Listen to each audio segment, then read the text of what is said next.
All right. Hey, guys. Welcome to WO Entertainment Network. It's your boy here, Richie the Redneck Pimp, the bad man of comedy. Today in studio, we have a real good friend of ours, friend of the show, world famous comedian, Mr. David Scott. world world famous. Apparently, the world has not yet been informed that I am world famous. Mr. Sellout every venue he's ever at, That's over and correct. over and over again. Standing room only. It's frightening how many people show up for my performances. It really is, man. It's The electrifying. The police have to be called for crowd control. It's I mean, upsetting. I tell you, I'm so jealous. Every show he does, I want on.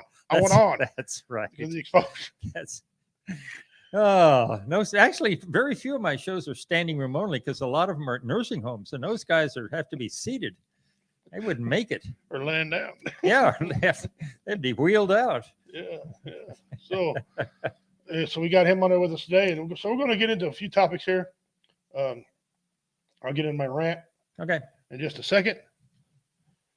Trying to make sure that we share out accordingly here. Can't wait. You going to rant on something rantable, or is this a personal peeve? Well, it's kind of Personal. Okay. Yeah, it's kind of both. All right. My daughter, she said she wants to buy a dog and name it Peeves, and then when everyone comes over, she'll say, "Here's my pet Peeves." Yeah, that's cool. It's cool. Okay. Those of you all that don't know are going to know by now. My mother is she's taking that pale horse. She's getting ready to take the horse. She's been in and out of the hospital for a while battling cancer, and she's beat it and come back and beat it and come back and beat pneumonia and things.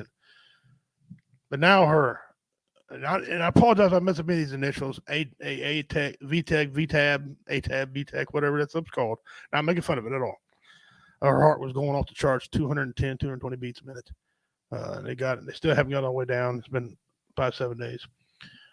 Infections in her brain, fluid, UTI, pneumonia now, and now she's immobile. And so with pneumonia and being immobile, that's not good. Still got bone marrow cancer, but that's dormant, they say. And they're waiting on to see what kind of damage it did to her heart. Mm-hmm. So my rant is this. This is 2022. You mean to tell me when someone comes to the hospital there for 5 days, you don't have anything, you don't know what's wrong with them? You don't know? How do you not know when they come in with existing something if it's wrote down in their chart? How do you not know? I mean, you can't flip the damn chart and see, oh, yeah, she's got a broken jaw. Because my mother does that. She came in with a broken jaw. Oh. She's also got three back fractures right now as well. Okay. I wonder why she was in pain. That would pretty well. I don't know about you. I'm a football player, a former cage fighter, in a Marine. And if my back was broken 3 spots, I think I'd be a little. You'd notice. Yeah, I think I'd have myself. Okay. Now, I'm not making fun of people in the medical field, but damn it, can we get it right? Yeah. Can we make a better effort? I tell you what, I had a blood test done about 4 or 5 months ago, and they gave the report on that. There were 4 pages showing me all different. Yeah, they know that there's even take a blood sample. They can tell you 20 things that are wrong with you. Yeah, it's amazing. You'd think they'd be able to narrow it down at this point. Yeah, but I know the days are coming. They're throwing out 3 months. Or tomorrow. Okay. Or tomorrow. Okay. That's where they're at. And they're probably pretty accurate about maybe not 3 months, maybe not tomorrow, but somewhere in there. Mm-hmm. I've already started calling, checking on what it costs for a burial plot and stuff like that. I've went ahead and been doing that. Don't have the money to take care of it, but I'll find it some way. You bet that. I always find the money somehow. So, kind of somber. I missed sports church the other night. I love talking about football. My head wasn't right. I'm really not right here, but I'm here. David Scott was coming in the studio with me, so I'm glad to be here. Anytime you want me to come on, I'll come on. So because there's even standing room only in the studio today. I don't know. Yeah, I know. My fans are over there. Yeah, get up out of the seat. Let Dave sit down there. Yeah. Don't just be. You don't just sit down. Just sit down. You're all right. Be quiet. Yeah. You got to be quiet. Yeah. So we're going to go on with the show. And if I get a phone call, I get a phone call. If not, I'll be back again. So Okay. We got to show the what is it. This is the last day of this what is it. Okay, this what is it has been very hard. It's been stumping people. Right here. I take the Missouri Conservationist magazine, which is put out by the Missouri Department of Conservation. It's a wonderful, wonderful magazine. And every month they have something like this. They'll take a close-up of the wing of a moth or a bird's eye or a bird's wing and say, what is this? I have no idea. And this, once again, no idea. It looks like it might be an insect. This, my friend, is out of that magazine. A lot of mine is out of that magazine. Really? Yes, I like that. It's a great feature, but some of them I make up and do the picture myself of what it is. Okay. But some of them I take out of that magazine. Yeah. So is this one out of the magazine? Yes, it is. I don't remember this. This is not a magazine. Now I'm not going to tell you what's the description because that's too easy. But yes, it is. And here's the rules. As y'all know, if you guess this thing, you get 100 entries into the mystery box. Oh, look out! The mystery box will be given away November 12th at this right here. Warrior Fest. What? And matter of fact, this man who's appearing with me today is appearing on there. I am. And now we got him down as first, but he can appear whenever he wants to. Guys, calm down. We knew about this. Hey, take it easy. Come on, this ain't new. Come on. So we did have a lineup change though. Mixology will not be performing. Okay. I'm going to check another band. Or Mirage said they just performed the whole show. Oh. So and they're a very good band. They're used to doing 4 hours anyway. Wow. So we'll work around them in the comics. We'll work around them anyway. It won't affect you because you're first. I am. But here he is, guys. Big shout out to Post 33 American Legion here in Cameron, Missouri. They're providing walking tacos. If you've never had a walking taco, I have. A walking taco at Warrior Fest. I've never heard of a taco walking. Yeah. It's amazing to see these things move. Yeah. So the walkie talkie move out of my hand into my belly. Walkie taco. The beer is provided by Levi Garrison and Sons Brewery out of Hamilton, Missouri. All right. Now we did a show. So do they call them Levi's or is that something else? I think it's their dad and their grandfather. All right. Do you have to wear Levi's while you were drinking Levi's? All no. Right. Good to know. No, but if you get a beer, you might want to drink it. You got to drink it. So it's a brewery. So it's all kind of different beers. Kind of the whole point. It's going to be there for you. It's going to be. Sounds like fun. Yep. And then we got, like I said, comedians in the band all night long. We got the mystery box giveaway. 100 entries if they can guess this thing. Right? Yeah, 100. So if you guess this, it's going to be in the mystery box that we're giving away. Look out. At Warrior Fest. Okay. How big physically is this mystery box? It's right there. That's a large. Yes, it is. You could put a air conditioner in there. That's a big box. You can put if you chop them up, you probably put a couple bodies in there. You chop them up. Don't say that. If they were foldable, yeah. Don't mind the fact it says Walmart. It ain't from Walmart. Yeah. There's nothing in there from Walmart. Pay no attention to the outside the box. Yes. I know. Kind of like Wizard of Oz. Pay no attention to the man behind the curtain. That's right. Yeah. All right. Veterans Lives Matter. Yeah. So that's going on. And also, real quick, here in Cameron, Missouri, we got the Cameron Festival of Lights, November the 26th, 2022. It's a Whoville thing. So if you're in the Whoville, come on down and get your Whoville on. All right. And November 5th, which is coming up here. Yeah, no kidding. We're having a John Griffin Memorial Ride. John Griffin was a Marine who committed suicide at Camp Lejeune, at 29 Palms, California. He was scared to come home. Man, that happens a lot. People go home, they don't want to come home. Things are just not right for them. I wish they wouldn't do it. I wish I knowed them, but I didn't. Anyways, Marine. They're going to have a 50-mile ride. It's a round-trip 50-mile ride. Starts at the Stewartsville Firehouse, okay? And it's side-by-sides or four-wheelers, whatever you got, outdoorsy type of vehicle that you want to bring there. It's $20 per vehicle, $10 for additional rider, okay? Free will donation for lunch provided. However, they want the kind of folds, not the kind of jingles. Okay. So be generous, pay for it. Wait, are we still talking about the food that folds or the food that jingles? Well, either one. I don't know. I ain't seen the food. I don't understand how you can. A bunch of firemen. It's hard to tell what the firemen eat. Oh, wait. Are you talking about the donations? Yeah. That makes more sense. Yeah, absolutely. Although the taco is actually foldable. So there you are. Oh, yeah. Well, I don't know. I haven't taco here, but yeah. If you're interested, call Christy Martin for details. 816-294-7824. As soon as when they start the firehouse, they're going all the way to Easton, to the pub in Easton. Turn around, they're going to get some fuel, sandwiches, whatever. They're going to come back. When they get back to the firehouse, we're having an auction. I do know for a fact that the Royals World Series, I messed it up last time I said Super Bowl. The World Series winning Royals have donated some pieces for this auction. Nice. The auctioneer is yours truly. I'm going to be doing the auctioneer for this deal. I'm excited for it. Can't wait to do it. So we got that all coming up. I got that out of the way. A lot happening. A lot happening. A lot going on, and pretty proud of it going on. All right, let's talk about some. Let's talk about feelings. Now, wait. How did they enter their guesses for the mystery thing? Right here in the comments. Okay. Do you have any entries yet? Nobody's guessed yet. Okay. Well, come on, can't hurt. Are you? Oh no, wait. We had one guess. He was wrong. Okay. See, if they're right, I'll tell them if they're wrong. I just ignore them. But Dean's won several of these, so watch him. All right, we'll have to watch out. Julie says Levi's and walking tacos. Well, that's No, that's very close. yeah.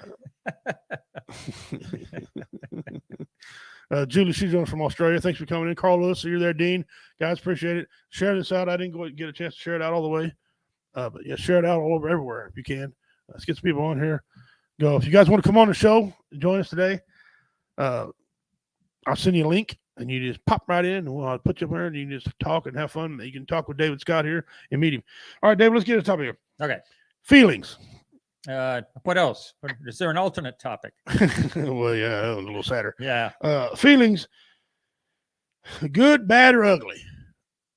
You know, talking about me personally? no feelings. Okay. Start different, man. Good, bad, or ugly.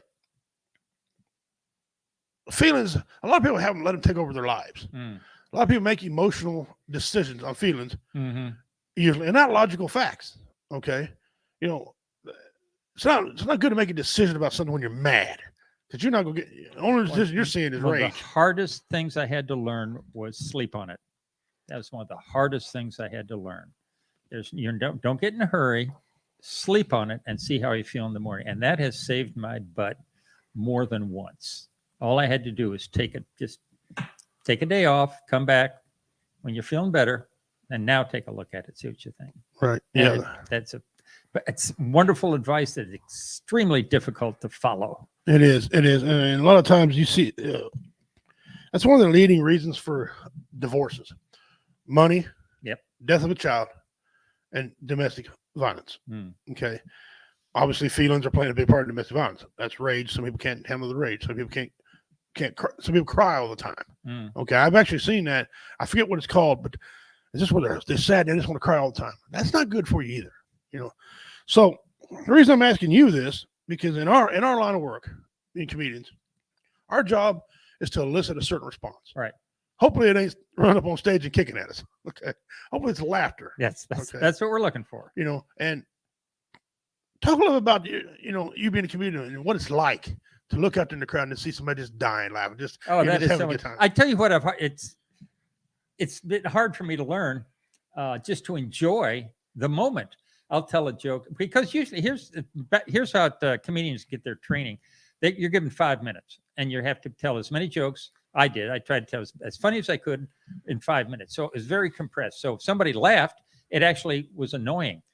Yeah. Because it's like, dude, I only have 5 minutes. Just wait till I'm done.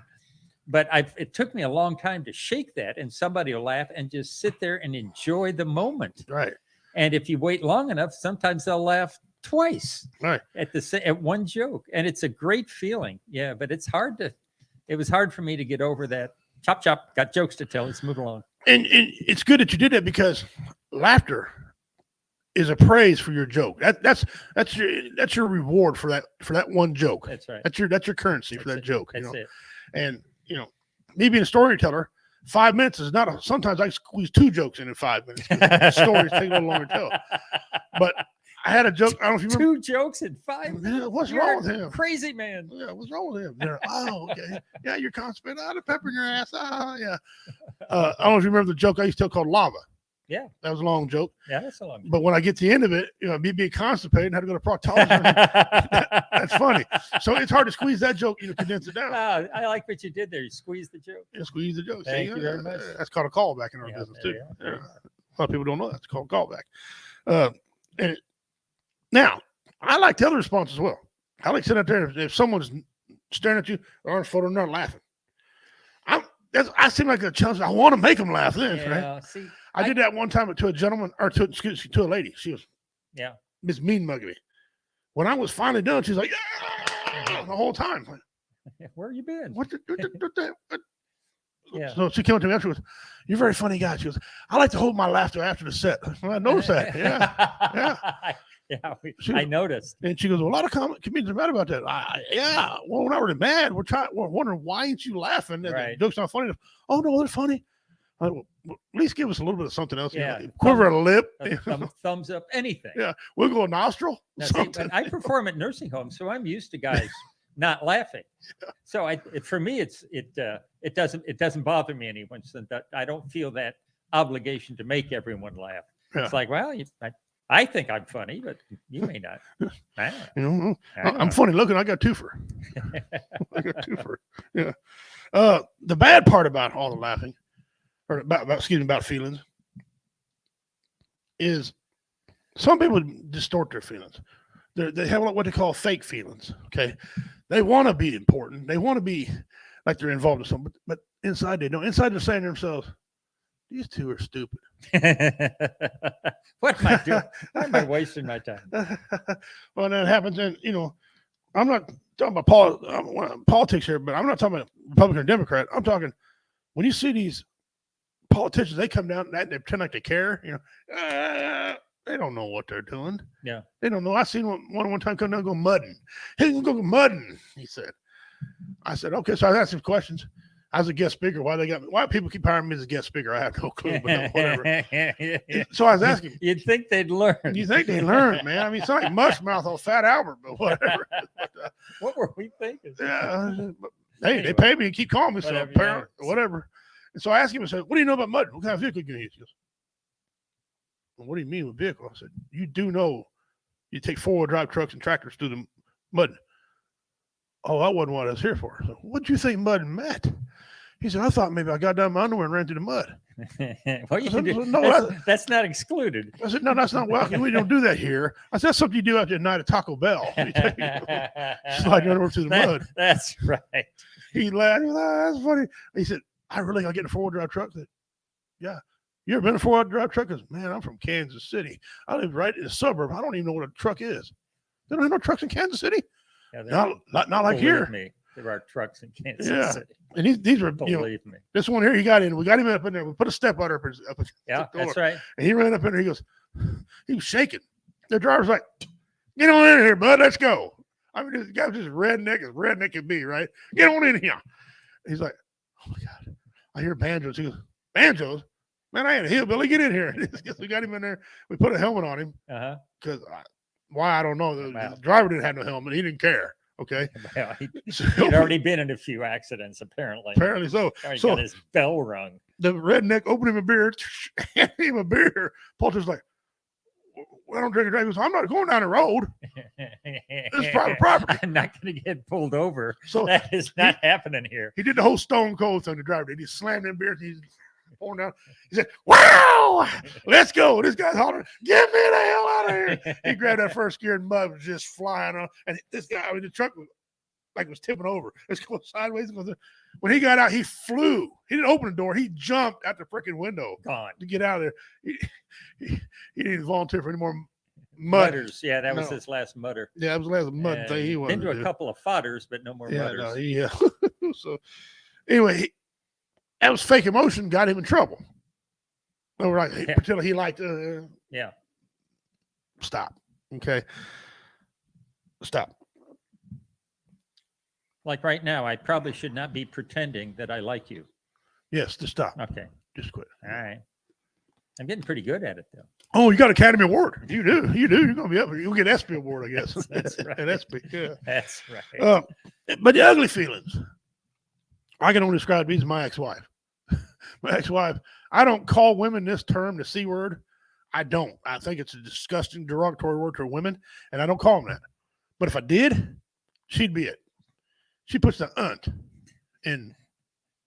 No, don't go there. Yeah. Okay. She puts the unt in. Yeah. Ugly feelings. Mean, spirited, spiteful all the time. Always got something. Just always negative, never a positive thing to Yeah, say. that's tough to live with. Someone who's always negative. It is. It is. That's tough. It is. And you being slightly older than me, you see what I did there? I'm slightly older than a lot of people. Slightly older There's than you. nothing unusual. No, you're slightly about younger you. than Jesus. Okay. Slightly younger than dirt. Yeah. Of those three feelings, good, bad, and ugly. I know you're a comedian, you're going to go to the good part, but Yep. what if you could eradicate one of those two, bad and the ugly? Which one would you do to eradicate? The ugly, yeah, because Yeah. that's totally unreasonable. It I is. mean, you can have bad feelings about something or some person or some situation because it's a bad situation. I had to give up when I was in college. I had to give up reading the newspaper first thing in the morning. I'd take it into the John. I'd come out. I would just be livid over. It doesn't matter. Right. Whatever was going on, I would just be angry. And I finally learned that instead of taking the front page, I should take the funny page into the bathroom. And I came out with a much better attitude. But yeah, ugly is just ugly. There's nothing there. Get rid of that. I mean, Really, bad can be explained. You've just got some bad news. there's really no need for the ugly. No, that's just an outlook on life. That's not really an attitude. And would you really know that of those three, the ugly ain't a feeling? Yeah, It's not. that's right. It's an attitude. It's an attitude or emotion. Yep. It's not a feeling. And you're like, what's the difference between emotion and feeling? Feelings is something you can feel it's caused, to cause you to feel. Mm-hmm. Something brought upon happiness, sad. Ugly is something manufactured. This comes from the inside. Yeah, and there's no, there's zero reason for it. Yeah. And I brought that up because Monday when I went up to see my mother in the hospital, my mother and I never really got along. And I was talking to you off camera. I won't go into a lot of detail on here, but I had a real ugly childhood, as I explained to you. And my mom was a part of some of that. And when I was up there Monday, I seen the condition is. After rigorous thought, I decided, let it go.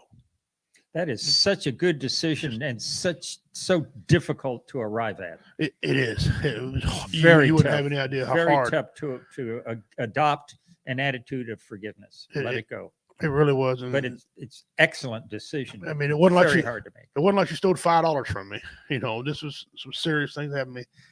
And I told her, I said, what happened in the past happened in the past. It's no longer part of me. It doesn't control me anymore. Whatever.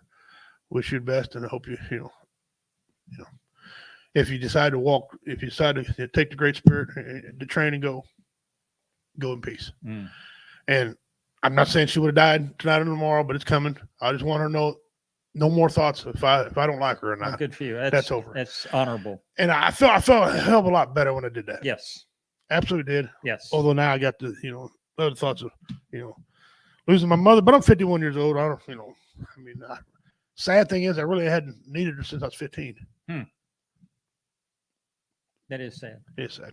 My grandfather was the patriarch of my life. My grandmother's matriarch. She died when I was 9 7/8, almost 10. And never had a grandmother growing up. All the ones I had were my step grandmother. Yeah. And she loved me like her own.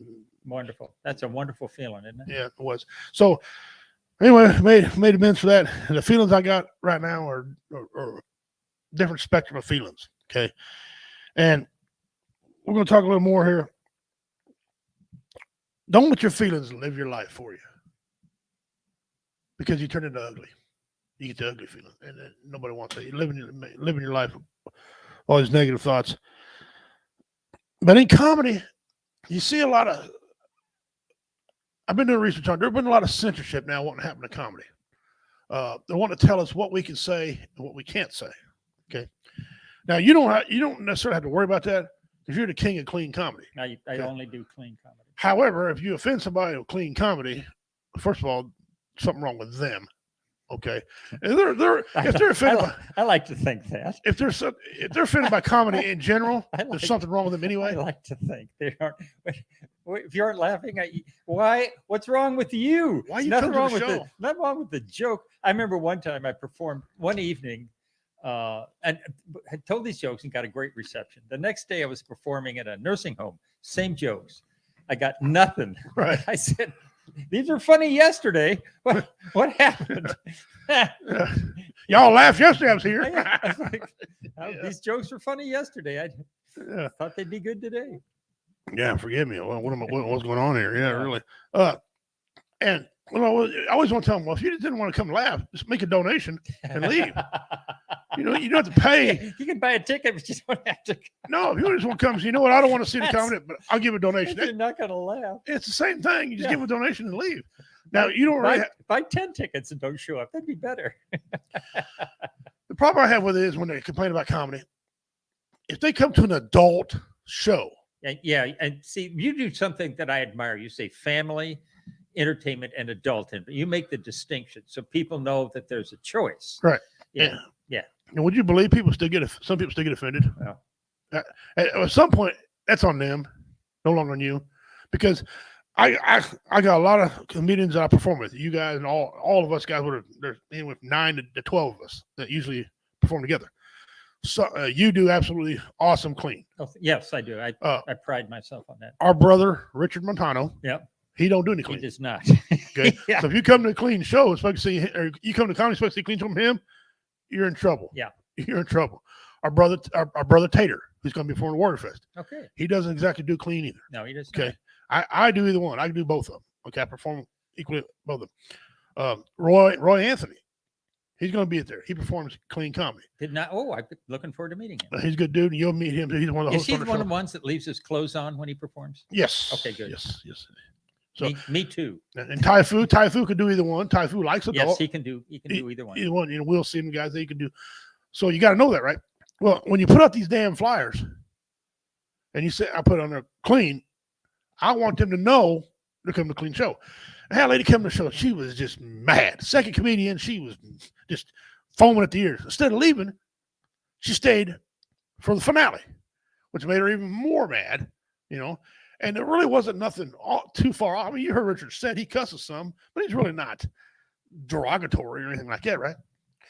And so at the end of it, here she come, boy. She just marched right up to me. She knew I was the one that ringlead this thing. She come marching right up her. And she was just yelling. First of all, I don't do well when people yell at me. I have PTSD and woo. No. I said, man, what's wrong?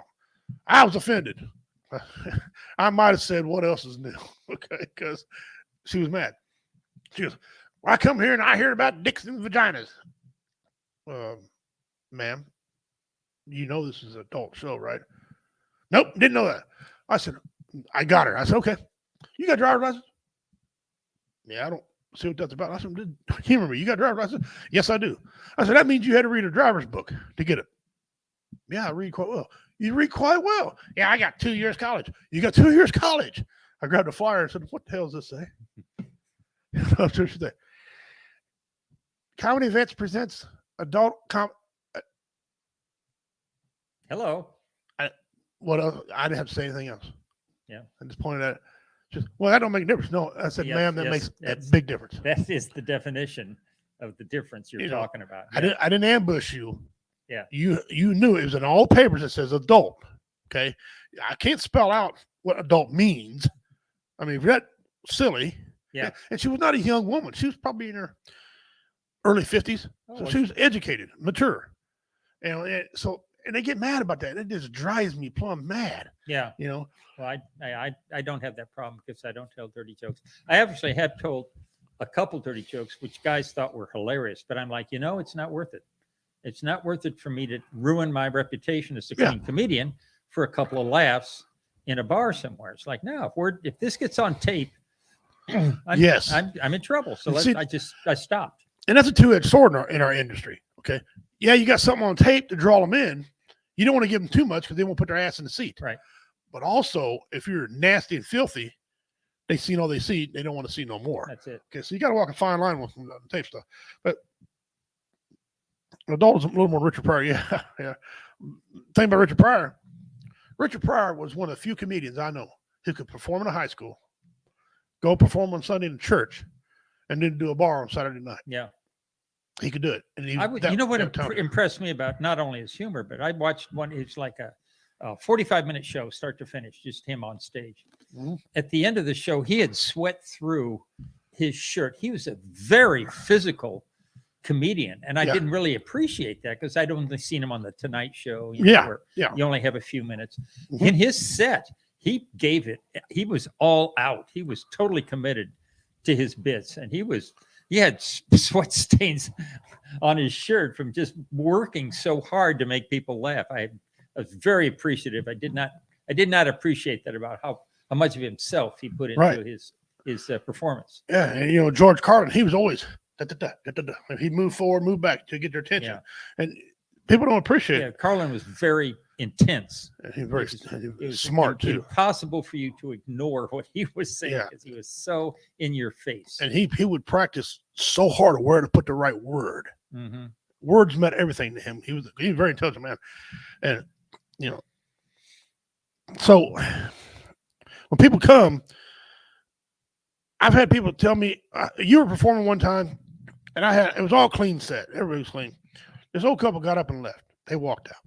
I'm thinking, wow, there's nothing bad at all. It's very funny. I mean, you did your whole latte thing, and then this next comedian, I don't remember which one it was with us, he did a very clean set, just clean. I mean, just beautiful. You guys are great. I stopped them, folks said, what's wrong? You don't like clean comedy? And the lady looked at me and says, it's not clean enough. Clean enough? This is not a church. How do you? But your stuff will fly in church. I've performed in churches. Yeah, that bit you got, the one that your current bit you got would work in church. There's nothing in there that's. I've performed in at least one church. I think maybe more than one. Yeah, and they were like, "That's not clean enough." Yeah, I had never. I have performed in churches, by that I mean 2. I'm thinking, how is not clean enough? Apparently, I don't know. I guess I don't know what clean comedy is. I had a guy leave one of my shows because he thought one of my jokes was dirty, and it was marginal. And I said, "So that's it. I'm not going to tell that joke anymore." And I don't. It's not worth the. It's not worth the hassle. Well, true, but you're not going to make everybody happy either. Somebody's always going to be, not clean enough. Come on, David Scott's. Yeah, I mean, you could eat off David Scott's jokes. That clean. This is not an advertisement for eating off of my joke. Do not do that. Please, this is an exaggeration. Yes, we're comedians. We're completely and utterly full of crap. So, let's see. You know what I miss about Richard Pryor? People of all backgrounds and ethnicities sat together and laughed together. Yeah, absolutely. I was watching a black comedian. He did a bit on names that white people give dogs and names that black people give dogs. Right. Have you seen that? I see the white guy doing it. Oh, black guy. It was absolutely hilarious because guys would offer the names of their dogs just to make everybody else laugh. And it was so great. It was a wonderful piece of comedy. And everybody, like I said, everybody was in it together. Crowd participation is a huge thing in our business. Yeah. When you get a crowd participating, they automatically love you. They'll forgive a joke that may be a little offensive because they're involved with you. They're part of it. They're getting their money. Yeah. And so, I've seen a white guy doing kind of the same bit. His bit, though, was, like white couple call their dog Sam. Right. Black guy calls the dog, come here. Get over here. The one I saw wasn't that obvious. Yeah. But anyway. Get over here. Yeah. So who is it? Stephen Wright tells he wants to have a dog, name it Stay. They'd say, come stay. The dog would not know what he's supposed to do. David talks about underwear, but where I was sitting, they look clean. I wouldn't have eating off them, though. I tell a clean joke about underwear. You're exactly right. You're 100% right. Well, he does wash the underwear. Or wash. Well, that's a secret. I'm not going to say it. Yeah. My uncle growing up, the funny one I was telling it off camera, he always had a little bit about he's going to have another son. He's going to even say. And you're like, say? He goes, yeah. No say. No say. Say no. Say no. No say. He said, probably better know. He might grow up Rob Banks because he's confused. No say. Say no. Every kid say. Or he said, just another. What's his name? Just another king. No, what's his name? Just another. Just another king. Yeah, I do a bit about misunderstanding. Like talk about the importance of words for George Carlin. I do a bit that's all about words. Dewey Street, and that is such a fun bit. And it's a tribute to Abbott and Costello, Who's on First. And it's a play on, the whole thing's a play on words. It just goes on and on and on. It's very silly. and I enjoy that humor. Oh, about the clean underwear. I performed with the guy recently. The people sitting way in the back. It was an auditorium, and the ones sitting way in the back, had walkers. They didn't want to walk down the aisle because it was such a struggle walking back up. So they sat way in the back. And he was saying, "You can move down front." We took showers, and what I wish I had said when it was my turn was, "Speak for yourself." Some of us, at least one of us, has showered.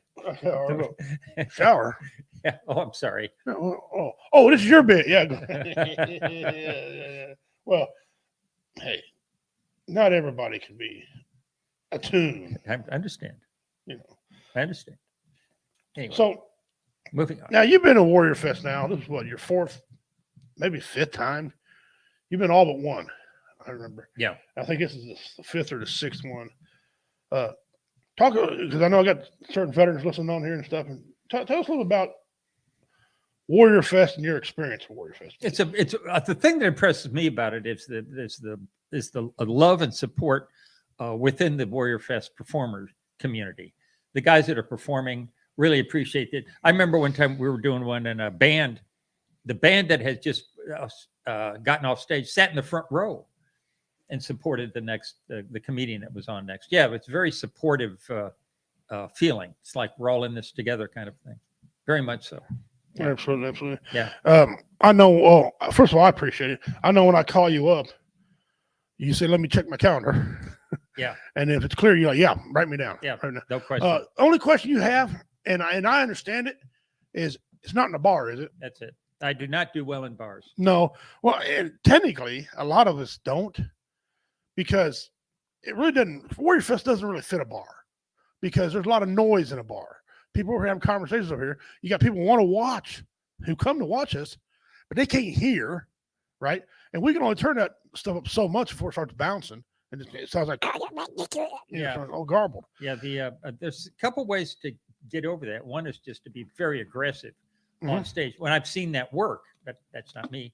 And the other way is to get the people at the bar to participate in the show. Yeah.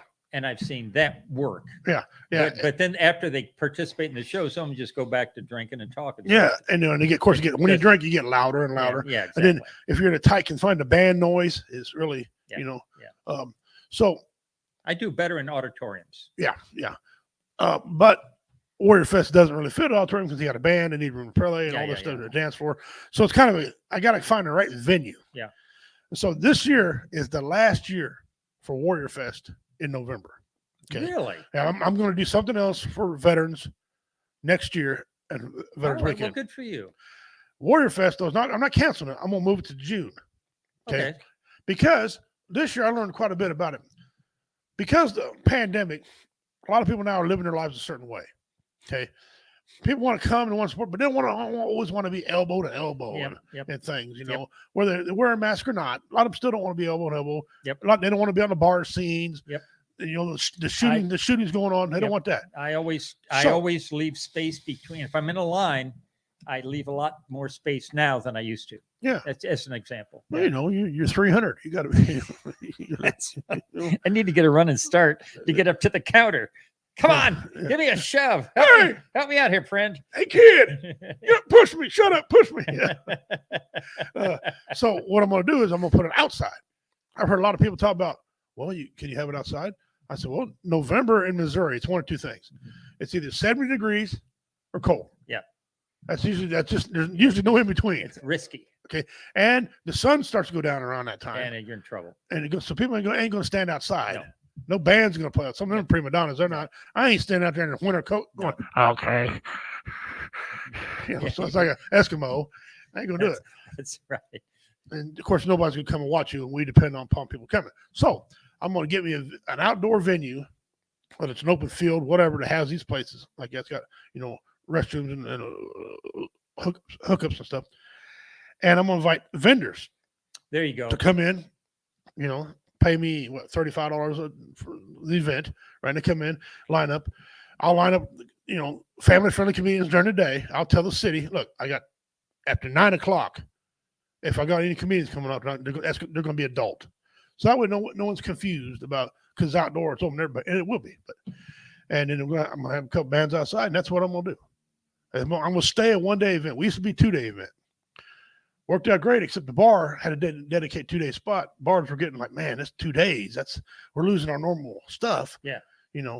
So I went to a 1 day event, cut back on the bands, cut back on the comedians, and that's what we're gonna do. So starting June of next year, have Warrior Fest if we have it. Now, I'm not saying I'm canceling it, but sometimes events have run their course. Yeah.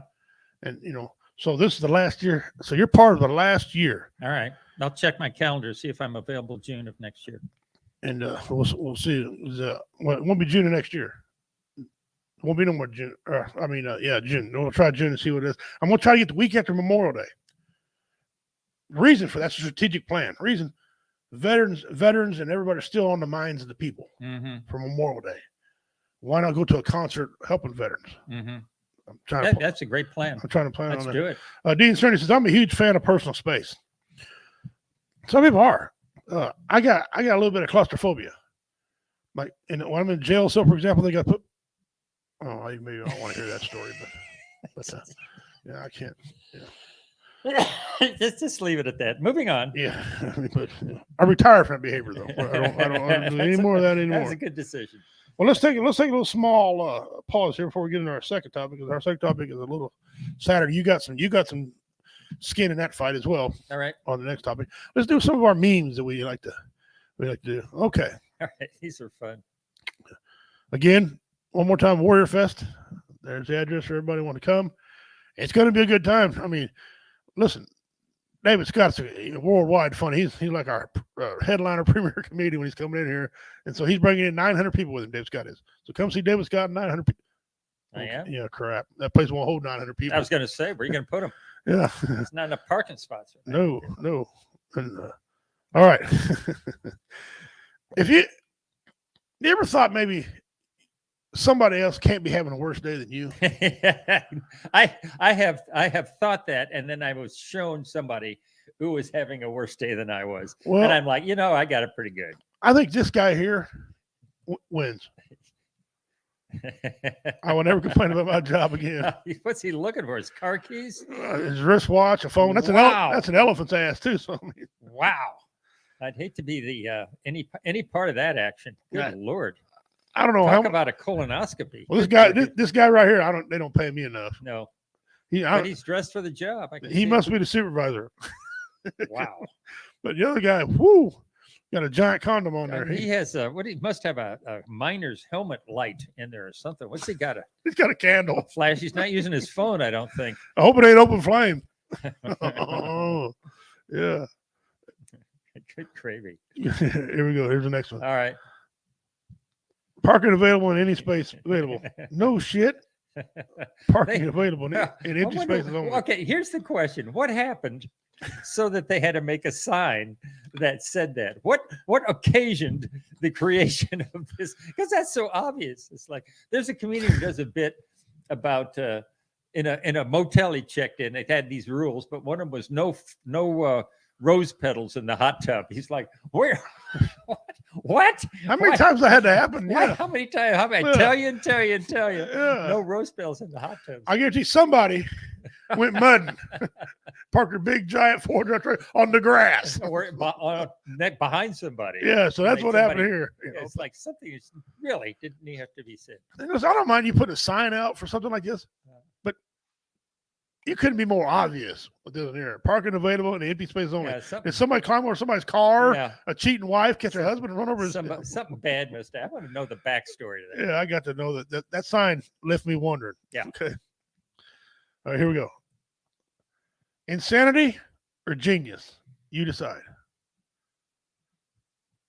Oh, he cut a hole. Cut a hole in his tailgate to fit. So he could fit his motorcycle in there.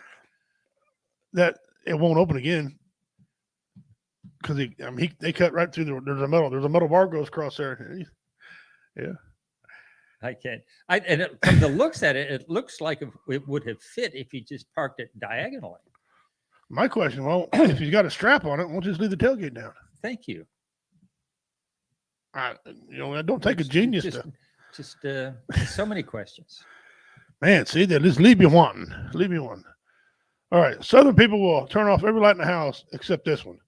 I swear my wife does this to me. Yeah, somebody posted today on Facebook, said the light over the range is not a night light, and people said, yeah, it is. Yeah, people actually were. Yeah, who says? Well, no, stop! I turn mine off. It drives me one. I know it ain't running up the bill because what is that, like a 40-watt Oh, light? it's incidental. Yeah, but it's just shut the damn thing off. I'm fortunate to live in an apartment where the apartment complex has a light, like a light over your door, right? That's on all the time, and so I don't need. The light shines in the window. I'm good, so I don't need have any lights inside. But if you live in a house and there's no ambient light, you're not near a street light or anything. Makes sense to me.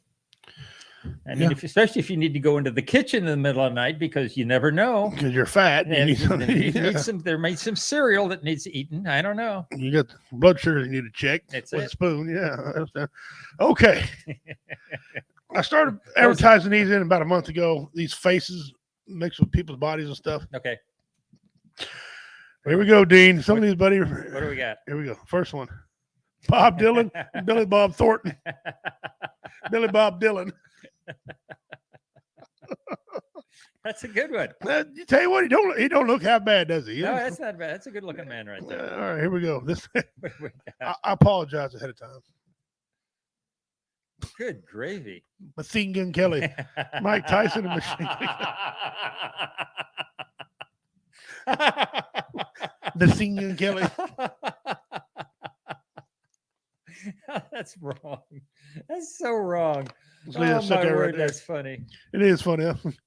Woo. Oh, what's this one? Oh, for your wrestling fans. That's us. Look out. The wrestling fans, that's what you get when you cross Big Daddy Cool Diesel with Vin Diesel. Big Daddy Vin Diesel. There you go. Yeah. All right.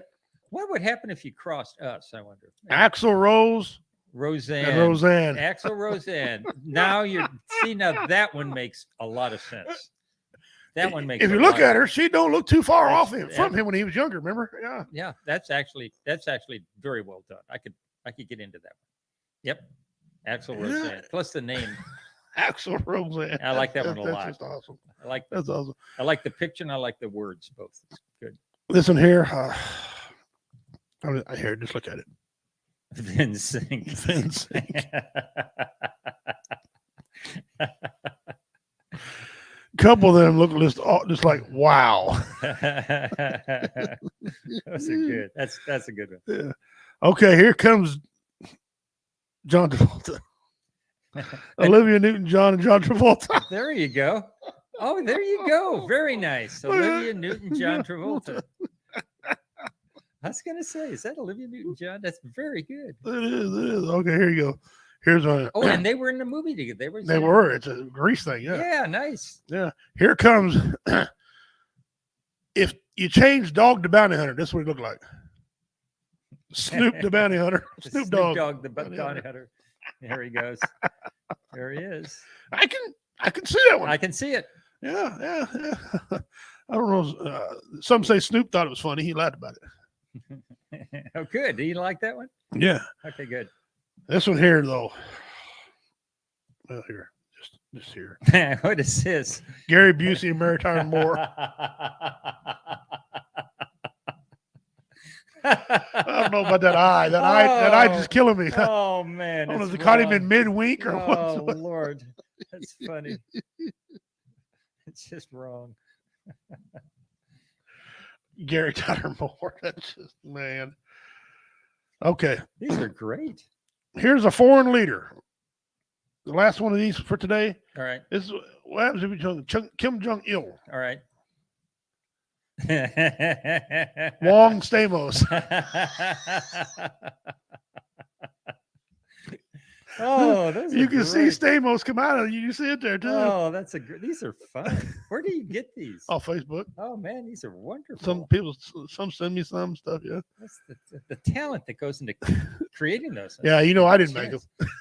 You said talent. That leaves me up. Great. Yeah, it Oh, do was. we have any more guesses on what is it, by the way?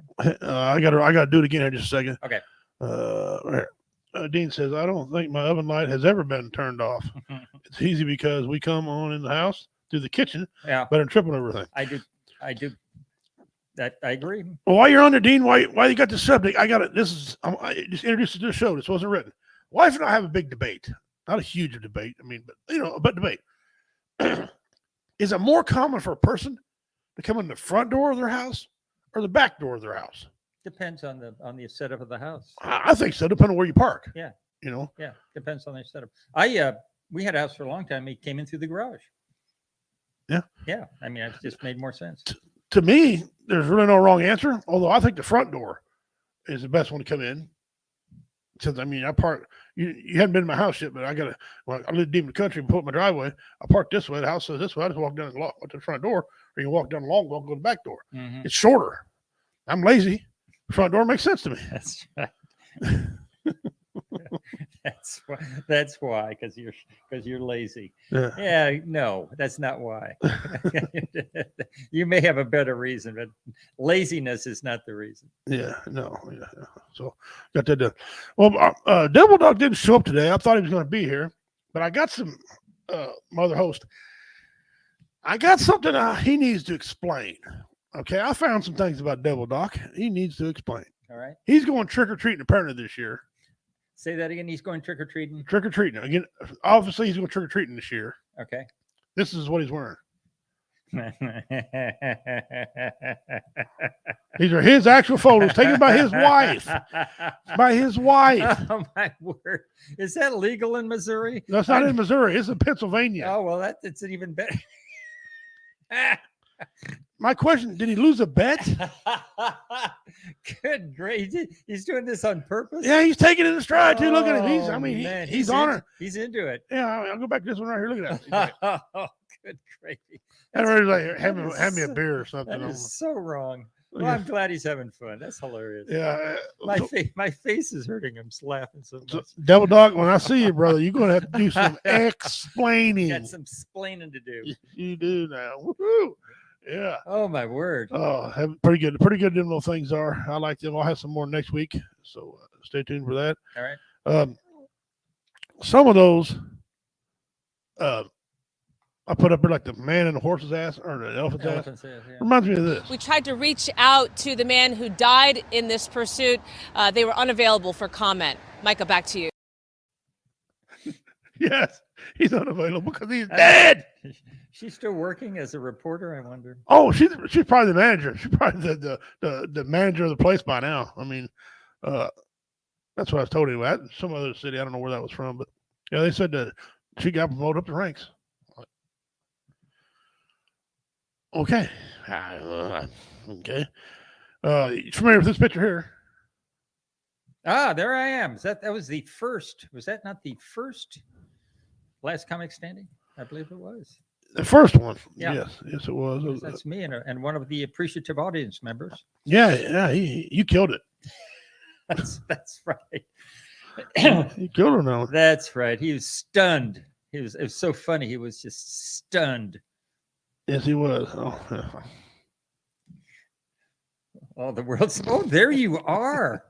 Not a lot of sympathy coming from that violin. Yeah, that guy. Wow. All right.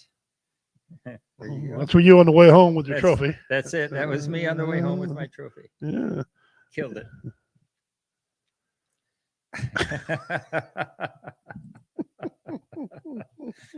These are wonderful. Well, bye. You know what movie that's from, don't you? No. Who is that? Tombstone. Okay. Who's the actor? Oh, I don't remember who he was, but that's from Tombstone. It's a good line. All right, guys, there we go again. There it is. What is it? One more time. Today, by the end of the show, I will tell you what it is by the end of the show. Are you going to give any hints? Well, I think we gave it away. I mean, it's in the Missouri Conservation Magazine. Yeah, but that's. It is an insect. Thank you. It is an insect. All right, there you go. Thank you. Yeah, it is an insect. This is a great response here. I love it when Dean Cerny puts this one here on there. Let me go back to it. Where's David at? Right here. That's David waiting in the VA line. Waiting in line at the VA. Yes, it's a long line. It's a You long can be in line. line for a while. You could be. It cuts down on traffic through your living room. Yeah. It does. It does. It does. It's closer to the TV though for me, right there by the TV. Nice. Yeah. Okay. My wife's over going, shut up, you fat. No, my wife's a good lady. Good lady. Although I found out turning the TV off helps you lose weight I believe it. by 10%. I believe it. I do too, because it's true. Okay, now we're gonna do Pimp's Pet. Okay.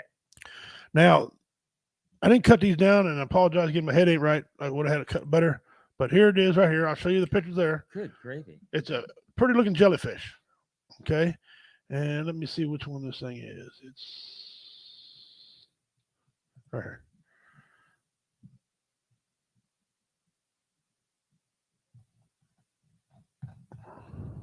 Somewhere. Oh, All right, I gotta go back out of here. I gotta go over my here. word. Look at that thing. All right, I'm gonna share this thing to you guys. We'll make it big for you. I'll put it on the screen. We'll go up here. It And looks like it's got a lantern inside of it. well,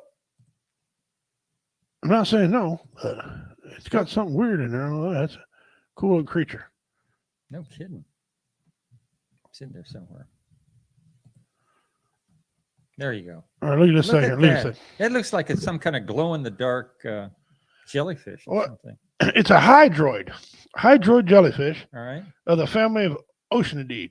Okay, it's originally from the Caribbean Sea, All right. which everything out in the Caribbean Sea is colorful. I mean, let me see, Caribbean Sea, but now it's found around the world in all of warm tropic seas. Okay. All right, scientists spotted it in Colombia. Mm-hmm. It was also been seen near Japan Mm-hmm. and is the Mediterranean Sea. Okay. So it is tall with a transparent, gelatinous skin. Mm-hmm. The young organism have 8 tentacles. Mm-hmm. That's cool. And the adult can be 80 Wow. to 90 tentacles. Wow. I'll repeat that again. The adults can have 80 to 90 tentacles. Wow. You ain't getting away from that thing. Right. It has a big red stomach inside, and it's can shine in the dark. There you go. This reminds me of Go ahead. when your mom's getting ready to whip your butt, and you try thinking, "I'm young, I can outrun you." You try to outrun her, but she still manages to get you anyway. Yeah, she's got one of those. She's got reach. Yeah, she got to reach. Yeah, your mom's got arms like an I octopus. think, now, whenever I think of the song "This Little Light of Mine," Yeah, there you go. that's what I'm going to be thinking about. The song is ruined. Thanks, Richie. Well, the ocean's got a lot of cool stuff. It really does. What was it they found in one of the deep trenches? They were finding animals that they said they've never seen the sun. Yeah, They're so deep, but they're fine. How do you? yeah. See, they haven't hit the bottom of the deepest ocean yet. No. We still ended there because the pressure. We haven't built a device. So every time we advance, we go down to find something new. Yeah. Never seen before. And these animals they have animals that are living next to these vents that are spewing forth these terribly poisonous, gas and liquids. And the amoebas or whatever they are saying, yeah, lunch. Yeah. What? What do you, what? Hey. How can you even live in this stuff? Yeah, Anyway. it's just awesome, And so the ocean put together.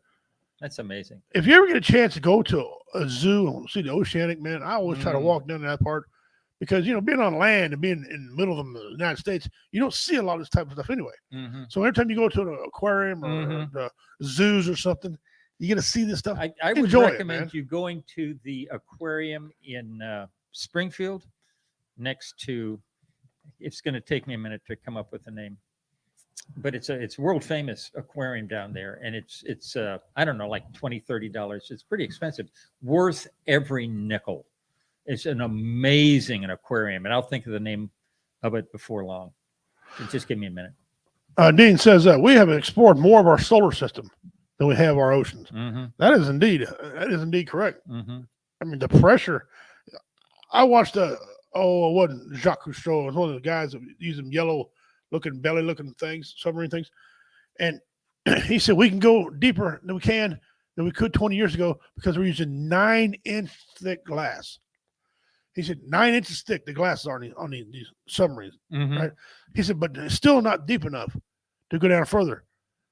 And he said, we sent somebody down to test that, and then to blow out and then pull them back up. Well, I don't want to be the test dummy for that. No, I could swim, and me swimming ain't the problem. It's the shark down there who likes to eat all the time is the problem. Okay, I'm a pretty good meal for a shark. All right. The name of the museum in Springfield is Wonders of Wildlife Wonders of Wildlife. Yeah. Museum and Aquarium. The Yeah. museum is very impressive as well, but the aquarium is world class. Wonders of Wildlife. If you ever get a chance to go down there, Okay. what I did is I took a friend. We spent the day. We left early in the morning, got there when it opened, spent like 5-6 hours inside. It was absolutely fascinating. Wonders of Wildlife Museum and Aquarium. And if you buy one ticket, it gets you into both. Amazing. Yeah, but talking about an aquarium, that's by far the best I've ever seen. It's amazing. That was pretty cool. Pretty cool jellyfish. They're like it. Okay. Time for some trivia. Okay. All right.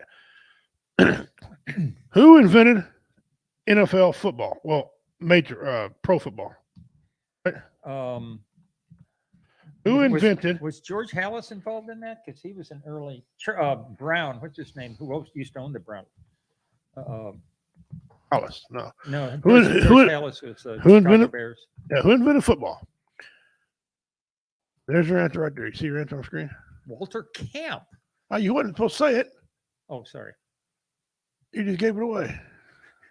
Oh, they can't see what we're seeing? No, Oh, that's I shared to him like I did the jellyfish thing. I had to share to him. okay. Well, I'm sorry. so he gave you the answers. Walter Kemp, respected businessman. Walter Kemp eventually ended up running for the company, one of the largest manufacturers in Connecticut at the time.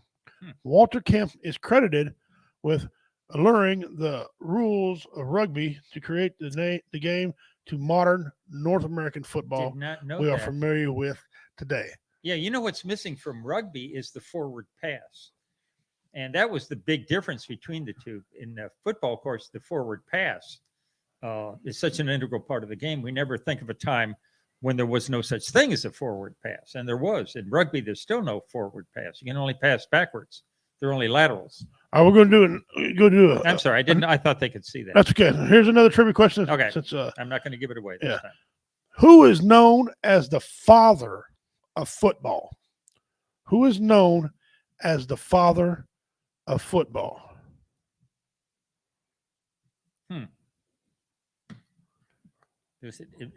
Was he involved in rugby in any way? He also coached. I don't know. There's a lot of old time coaches. I don't know. I don't know the names. That's a good question though. Is there entries into the mystery box if they get this one right? Yeah. Okay. Yeah. Okay. I don't know. All I right. got nothing. I can tell you about spiders. Would you like to hear about spiders? Dean Cerny, ding, ding, ding, ding, ding. Walter Camp. I tricked him. It's the same guy. Oh, okay. It's the same guy. Dean Cerny got it. He got All right. the answers into the mystery box. All right. Good for him. Way to go, Dean. And wish you'd come out to Warrior Fest, brother. You'd have a good time. Yep. All right, you got your 20 there. Dean, you I haven't counted your entries yet, but He's got a lot. woo, he's won that mystery box. He won it before. Okay. Well, I can He understand. barely why. missed it last year. Really. The person who won it last year wasn't grateful for it, so they probably shouldn't have got it. But he wants it. And Well, good for him. he'd be the first 2-time winner of the mystery box. And this would be the 5th one I think we gave away. So yeah, that's pretty cool. It's pretty cool. Good job, Dean. Appreciate that, brother, participating. All right. Let's do all right. Let's go into our What's next? where in the We're hell? working on There something. you go. Okay. Now this is a little more touchy since my mother's in a bad way. We're going to talk a little bit about hospice care, Okay. and you might have a little bit insight on this too. I don't Yeah. know if Sally, Yeah. used hospice or not, but get here where I get some. I got it. keep forgetting to do this. I want to get some stats for y'all. I'll put this up on the screen. We'll take a look at some of this. The definition of hospice care and what it, what it is. It's a lot of people want it and don't want it. If you needed hospice care, would you take it? Yes. You would. You would. Would you be shocked if I tell you it's a dead even 50-50? Yes. People don't want it. People don't want it. My mom needed hospice, but did not want it. She wound up paying out of her own pocket for somebody to come sit with her. Yeah. Well, that's hospice. Yeah. She didn't call it that. She just called it, I have to pay somebody to come sit with me. Yeah, it's the same thing. Yeah, Mom. it's the same thing. Yeah, but she did not want to. Well, Well, yeah, 50, so yeah, 50-50. no, I understand it. Yes. There's people that don't want. If they go home, they want to die at home. They don't want to. Well, Some people don't understand hospice. I think what they're doing. They're not trying to save your life. no. They're trying to make it easier for you Yes, to go. and Right. they're trying to make it easier for the patient and the patient's family. Yes, in the family. Don't forget about that. That's right. But a lot of guys, and I think I'm one of them. I don't want any hospice either. I think I just want to go home. If I'm gonna die, let me die. I don't want another 30 days or 15 if I'm suffering. Just get it over with. Yep. I'll just go home Oh, around my family. Absolutely. Around my family. Let's get it over with. It's my attitude. Go. Now, hospice is not trying to keep me alive, and that's No. something people don't understand. No, So- it does not. And you'd be surprised how many people really don't understand hospice. So I want to give everybody an opportunity to understand hospice is a free service, kind of. If you got insurance, it's absolutely free to you. Yeah. No out-of-pocket expense or none. It's covered by Medicare. Medicare for the people with anticipated life expectancy of 6 months or less. Mm-hmm. Okay, now when people come in, they give me 2 years. I need hospice. No. That's- 2 years. That's not the definition. Can you wipe your own butt? Yeah, then you don't need hospice. That's the way I look at it. If you can't wipe your own butt, That's not, ladies and gentlemen, that is not the medical no, definition of someone needing hospice. no. That This was is not the opinion of a medical professional. no. However, However, it is a good it criteria. is it's a great definition. Yeah, if you can't wipe your butt, then obviously, Then you're going to need some yeah. help. I don't want to work for hospice. Not that I don't That's care a about tough- people. That's a tough. I just couldn't wipe somebody else. That's a tough job. I gag and cut my grandkids have me gagging. Just imagine somebody cleaning me up. That's a tough job. I didn't slip in my tin every time. There's It some is those tough people job. that do that are just extraordinary human beings. Hey man, they are. And some of them go in there and cook. Some of the people go in there cooking. They don't even have to. Yeah. My dad, when he used the hospice, come home, the lady was doing his laundry. Yeah. He'd go out and do his thing. And, Yeah. They do grocery shopping. They're she- amazing individuals. she started getting some water boiling and going to cook him food. He's like, "What is this?" My dad, self-sufficient man. He's like, "Oh, you don't have to do all that." First he was mad, and then he thought about, "Oh, I like that." These are just genuinely Yeah. kind people. And they were there when she died. Yeah. They showed up, and her body, after she was dead, she showed up. And they were, and it just didn't stop there. They were consoling him, and they were just They're amazing. amazing people. Amazing people. Hospice, yes, there's some that steal, and then that's in every human being, in every walk, everything you do. Every profession. Yeah. So, people are like, well, they steal things. Well, I got news for you. I got some family in hospice to steal too. So, Yeah. Yeah. shouldn't be on. Some people shouldn't be on hospice. But yeah, you get a good one, and they actually care. Hospice is a great thing. I don't know if I'll have it. Like I said, it depends upon what I got. Okay, if it's like an accident, if I'm dying, I'm not mobile at all. Okay, but if I can move around, if I got cancer or something, but I can still move around to the end, I probably won't have them in there because I probably live with one of my kids anyway.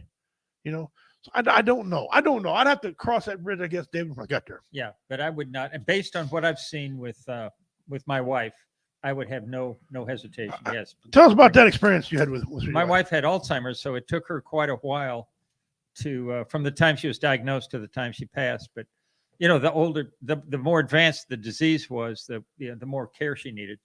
Till at the end, she needed 100% care. She couldn't feed herself, couldn't care for herself. And the people, we were at a nursing home, and they put her under hospice there at the very end, and they were so kind. And good. And she had 24 hours, somebody just sitting there, just to be with her. And I was so grateful for that.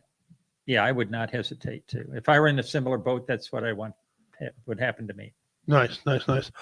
Now, I'm gonna read this to you. Then we're gonna talk about before. Let me talk about what's in my head first. There's a debate going around. Well, not really debate. There's some discussion that some people think hospice care comes from the nursing home. They're two separate entities. Yes. Guys, they really are. And some nursing homes will actually move the patients out of the nursing home and into a hospice facility.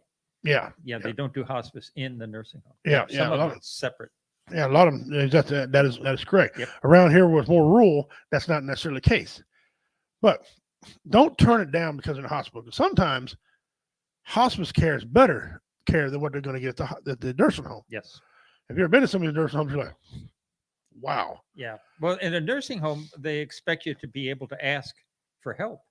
Yes. If you're a hospital, you can't. A lot of them you can't. They cannot ask for help. Right. So they have to have somebody there with And them. a lot of times, if you're a big guy, they don't know how to move you. They haven't got the equipment and the space to move you. Yeah. Hospice seems to be able to get a lift to fit any bed. They have access to a lot more equipment. And it's free. No out of pocket to your family anyway. Yeah. So if you got an opportunity to use it and you need it, then by all means get it, man. Absolutely. Let's get it. Who can receive hospice care? Okay. Hospice care is for adults with terminally illness or a lifetime prognosis, 6 months or less, or eligible for hospice care. Hospice care is also available for children. I understand that, for children and adolescents. Rules and regulations regarding hospice services and coverage for children are different from those utilized from the adult population. Common diagnosis of those who receive hospice care include, but not limited to, cancer. Obviously, that's like the devil's favorite thing, isn't it? Cancer. Yeah. Heart disease. Heart disease, you usually get big. You start retaining water. Okay. Dementia. Parkinson's disease. Lung disease. Strokes. Obviously, that usually demobilizes people. Chronic kidney disease. Yeah. And look at the word when it said. Look at the word there. Chronic. Chronic means multiple times. Chronic kidney disease. Okay.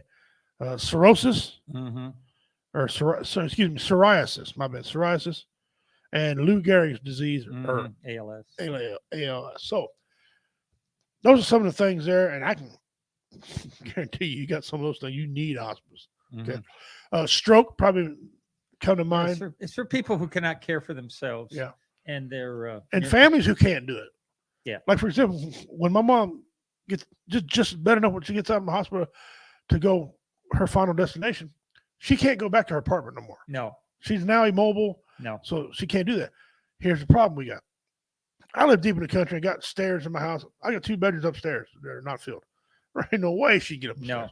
Unless I build an elevator to go up there. Right. She can't do it. Yeah. Okay. I got one sister who lives in apartments. We know that ain't gonna happen. My other sister, Connie, she lives in a flat level house. Got a 3 bedroom. Okay. My sister works out of her house, right? If my mom needs a lift, my sister's out of space. For the hospital beds they bring in, they bring a lift with them. My sister can't do all that. What now? When we had that conversation, we're going to have it again. Nursing home, one of the homes that directly care for that. She's down to 3 months to go. Obviously, the hospice will take care of her. Step in, yeah, we got to figure out where to put her. Yeah. There's no room. So hospice is good for the family who can't be there. Yes. And my dad was working as a gunsmith, but he's a traveling gunsmith. He'd go to other people's houses and work on guns there a lot of times. And so he couldn't be there all the time. And he had to work, the bills kept coming. And so hospice, he loves them. He'll talk nothing good. Oh, yeah. He'll talk nothing good about them. Yep. So if you have an opportunity to get hospice, get them. And if you don't, that's fine. There's 50-50 people believe when they die, they don't want hospice. Some of them want hospice. Some of them, 50% don't want hospice. Some of them want to die in their bed. Well, let me tell you something about that. Not everybody gets to die in their sleep. That just doesn't happen. I wish it did. Wish we all just, when our time comes, lay down and go to sleep. That's not. And not wake up. Yeah. Some people, my grandfather was in the bathroom getting ready for his day. He must have took a massive poop because, he died right afterwards. I always make fun. Say, man, that was pretty good poop. He got up, went to wash his hands, looked up in the mirror and said, help me. And he went down. That was it. Huh? Right, my little cousin, she come running in there and he died right there in her arms. Okay. Mm. Why? Why did you just get out of bed and come poop and didn't die? Why couldn't you just die in sleep? That ain't up for us to decide. A lot of people want to die in sleep. You know what? If you're fortunate, if Loretta Lynn did, she was fortunate. There's people down in car wrecks.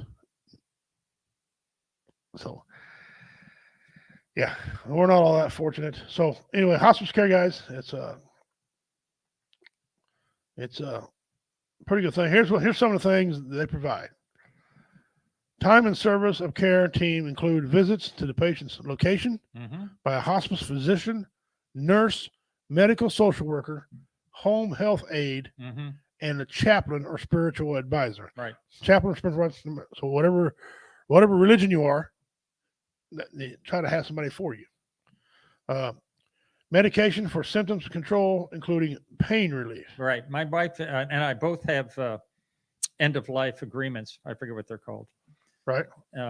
Anyway, and she specifically said palliative care only. Well, she was a nurse. Palliative means pain management, but that was she did not want any medicine that would extend her life. Right. And I'm in the same. We talked about this and we both agreed that's what we both wanted. Yeah. And I don't want you being selfish. You want me around 5 more, 10 more minutes. Let me go. Yeah. Let me take a drink. Just pain management. Only. By that time, I'm already gone anyway. You're just trying to keep my shell alive. That's exactly right. So, yeah. So, and palliative care, and I think that's where we're going to be with my mother. Palliative care. Yeah, just keep her out of pain. Yep. Medical equipment like hospital beds, which we covered, wheelchairs and walkers, medical supplies such as oxygen, Band-Aids, and catheters. Okay. Physical and occupational therapy, speech, language, pathology services, dietary counseling. Let's go back to these two right here. If we are dying, who cares about speech? That's a good question. You see what I'm saying? That's a good. Do you really care what I sound like? That's a good question. After my wife actually fell in the nursing home and broke her leg, and I said, well, are you guys going to be giving physical therapy? And they said that would depend on the provider. Right. Well, the provider was Medicaid. I'm like, well, no therapy. There you go. Because and then so I don't understand speech therapy. Yeah, It's if you're on your way out, who cares? It's a little hard. Of course, my wife was uncommunicative. Well, for 6 months before she passed anyway. She really couldn't express herself any longer. So for us, it would have made no sense whatsoever. Yeah. A lot of people. I don't know. Another one, dietary counseling. If I'm dying, I'm eating what I want. Yeah, well, if your if your intestines are compromised, then you may want to take a couple of suggestions on what to eat. Maybe, but it's what it is. If I'm dying because of diabetes, I'm gonna have that cupcake. Nobody cares. Well, I don't think that's what they're talking about. Is it gonna bring me joy? Yes. Is it gonna fix my sugar? No. I don't think that's what they're talking about. Right. And they also provide any other Medicare covered. And they said Medicare covered services needed to manage pain and symptoms related to terminal illness as recommended by the hospice team. Yeah.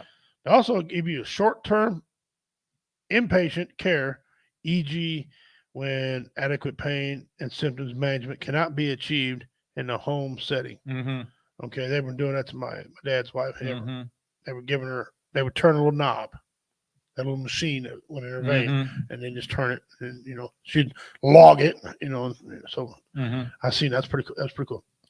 Short-term respite care for family caregivers, temporary relief for caregiving to avoid address caregiving burnout. Yeah, when that's what we made use of when Sally checked into the nursing home. The staff looked at me and said, "Now you get to take a 5-day vacation." I said, "What?" She said, "Yeah, you need 5 days." So my son was, as they say, between jobs at the time. So he and I got in the car and headed west, and we came back 5 days later. And I just really didn't think about Sally all that much. It really got me out of the physically and emotionally and spiritually in a different place. Yeah, that And, respite. And after we came back, I went and I visited her every day, with the exception of ice. I don't think driving in ice is a good idea. No, that's With that one exception, I was able to be with her every day, single day after that until she passed. my dad had the respite thing too. His wife was on a little bit longer hospice care. She's on like 6 months. I think she took the whole 6 months before she finally died. And he remembered, hey son, I get 5 days straight off. Yep. I said, no, what are you gonna do with Anna? I don't worry about Anna. They're gonna come take care of her. Yep. They told me I got a respite. Yep. To go. I said, what the hell's a respite? I had to look it up. Oh. Yeah. And so hell, he went to a rifle range, he went camping, because it's very important for him to clear his mind too. Yes. No one thinks about that stuff. Your family's got to have, this is a traumatic deal for everybody. Okay. The person you loved and count on and did all these things is no longer that person no more. That's right. It weighs upon them. Yeah. And which ties right in. We're good. We're tying right in our next segment. Grief and loss counseling for the patients and loved ones who may experience some type of grief. Grief counseling is provided to family members for up to 13 months Afterwards, yes. the death. After Sally passed, 6 months later, the grief counselor called and said, "How are you doing? Are you doing okay?" And I said, "Yes." 6 months after that, he called and he said, "Are you still doing okay?" And I said, "Yes." Is that right? And I wish I had said, I'd really like to have somebody to talk to, because, at the moment he called, I was doing okay. But like 2 weeks before that, I was not. So yeah, I wish I had taken advantage of that. Right. Well, I'll get back here and check out some of these comments. It's better to call them in the early than it is call them in late. Yes. Yeah. I think you're confusing home health care, hospice. There are two very different things. Yeah. No, I was reading off what they said on here. Home health care and hospice is totally different. My wife was actually a home health care nurse for years. And she had thought the world of the hospice workers that were in the same office. They totally different worlds. Good people. Yeah, real good people. All right, let's do our missing persons. Okay, so I'll go down here and share it again. This missing persons today is kind of a 2-for-1 missing persons. It allows me pictures of both people, but only one write-up for them. I'll show you just exactly what I mean here in just a second. All right. Missing persons. Danielle Imbo. Danielle Imbo.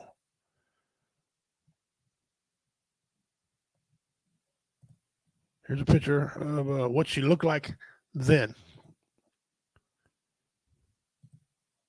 There's her partner she was with, boyfriend, I think it was. He's gone as well. Huh. So today's a twofer. And I'll get to the thing in a second. There's some of the photos of what they might look like.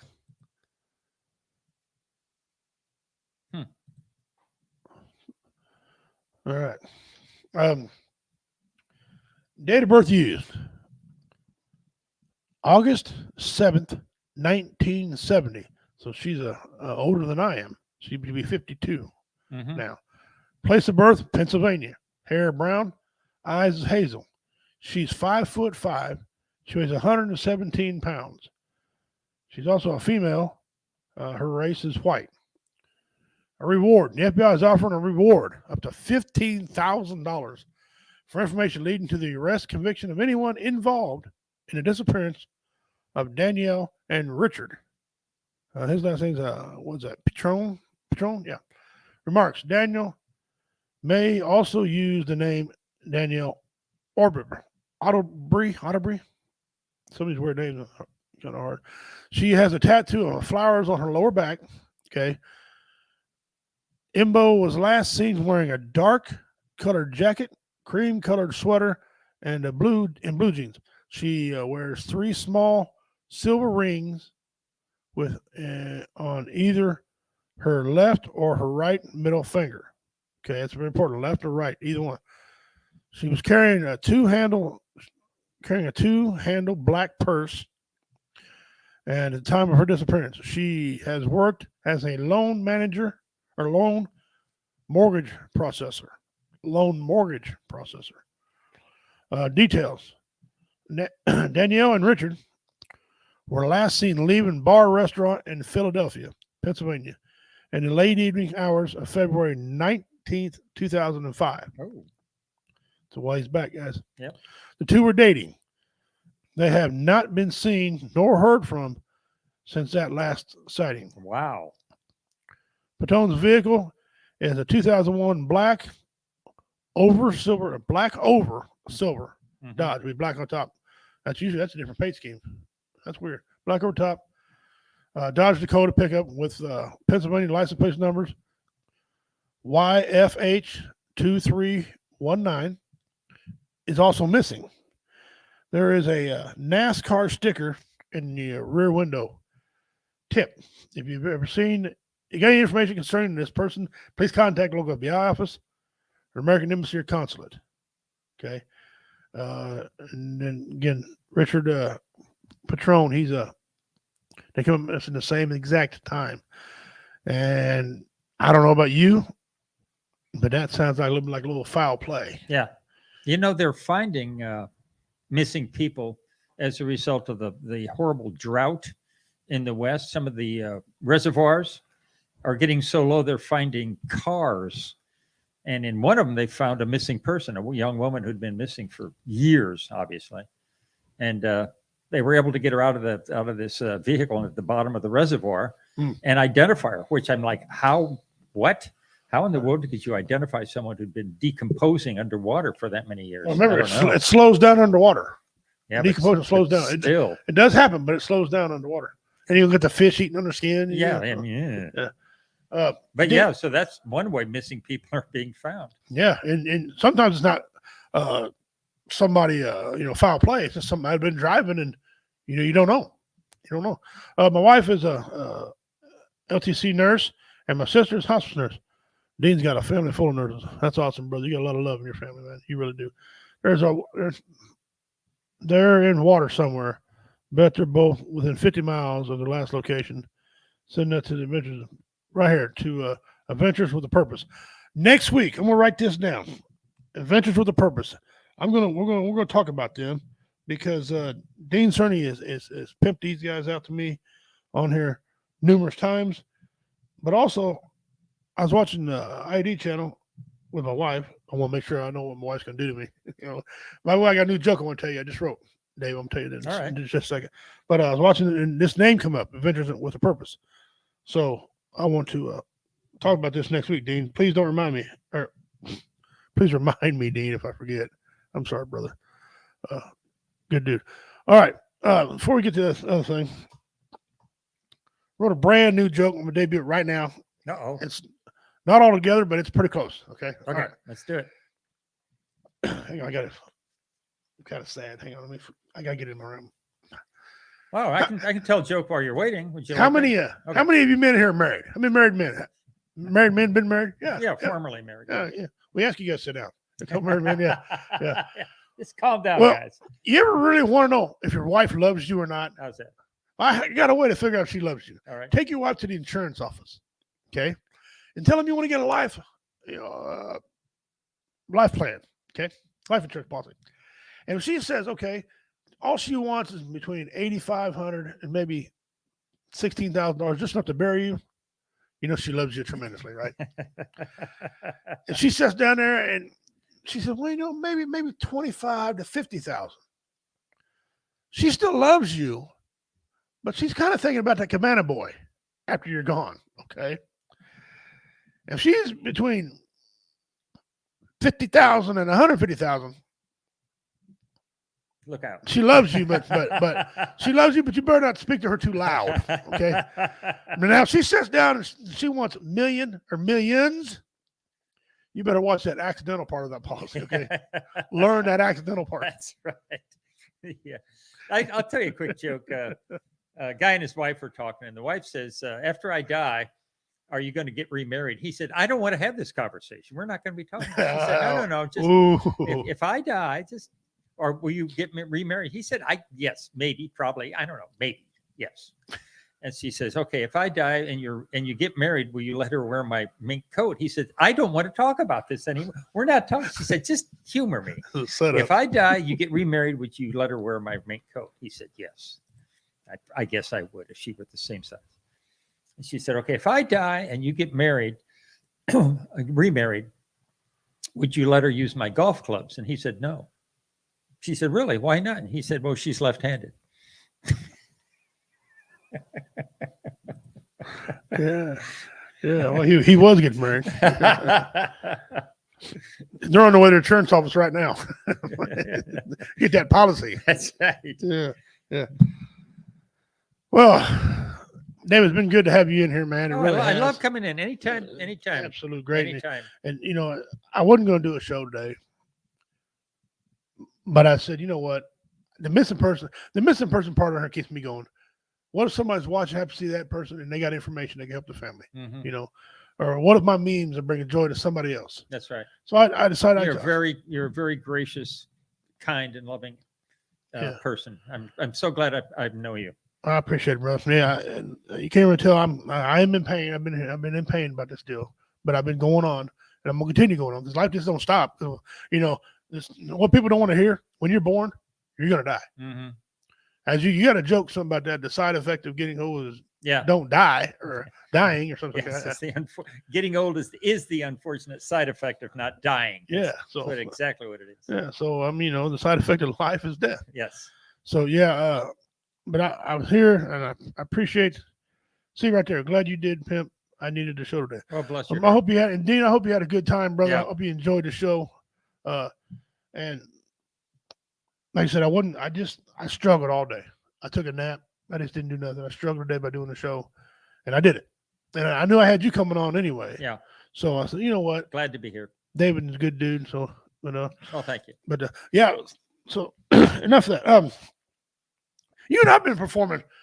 We performed quite a bit now together. Uh-huh. We really have. I don't remember what show it was, but I know the last one we did. And we had a good time.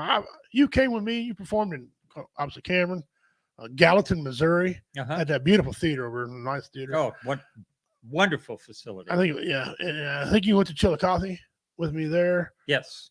Yes, I did. Yep. Gladstone. We were at the Groundhog Day Theater. Both of us know that guy, Kyle. I haven't met him in a while though. Is Kyle still own the place up there? No, the place is closed. He's trying to open it at another location. Oh. So stay tuned. Oh, because I'd like to come back up and perform again. Yeah. Yeah. And then you and I met through Jeff Onyx. Yeah.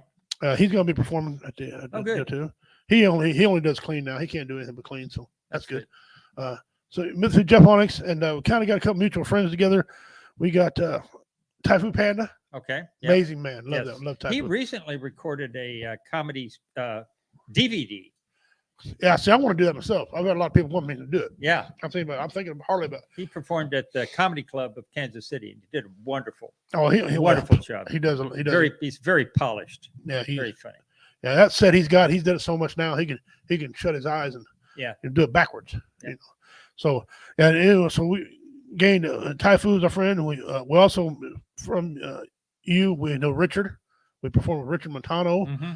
You've gained Tater, knowing Tater through me. Uh-huh. I got Tater started in this business. Oh, good for you. That was kind of a deal with Tater. Tater, he wanted to. He wasn't sure what he wanted to do. He came in open mic one time and laughed his butt off at me.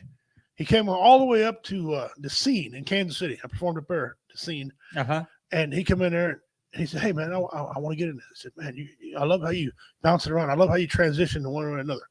I said, "Well, you're not the same style comic I am. Get your own style." Right. If you're a quick hitter, get your quick hitters. If you're a storyteller, get you together.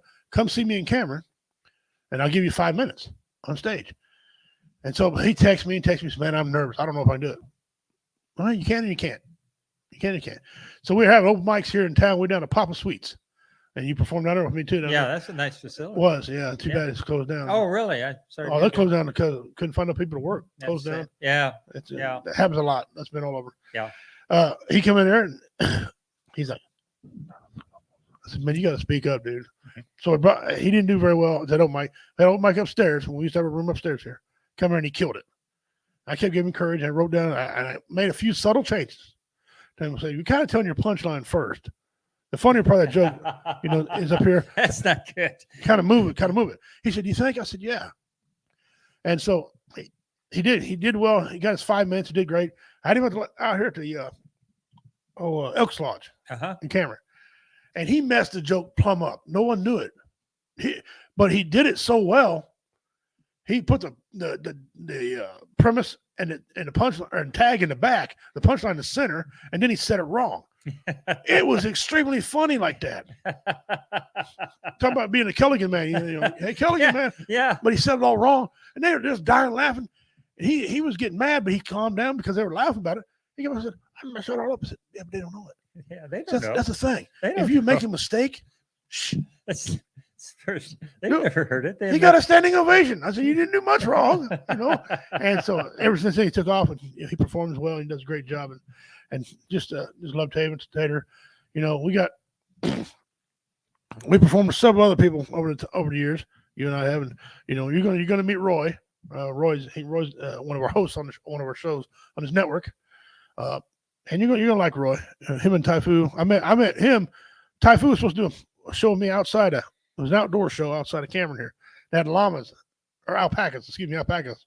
We was raising money for him. And Typhoon said, "Man, I'm triple booked that night." Wow. I said, and he does it a lot to me, man. Now, any show he wants, I'll call him. He'll write down. He'll call me before the show and say, "Man, I'm triple booked. I can't make it." Well, normally he gives me a week. I can usually find a comedian in a week, usually. Mm-hmm. Sometimes it takes two. This is the day of the show. That's not good. Oh man. He's but I got a guy. I said, "Is he funny?" He said, "Well, I don't know. He's Kansas City funny." I said, "Yeah, but this is Redneckville right here now. You got to have a few something."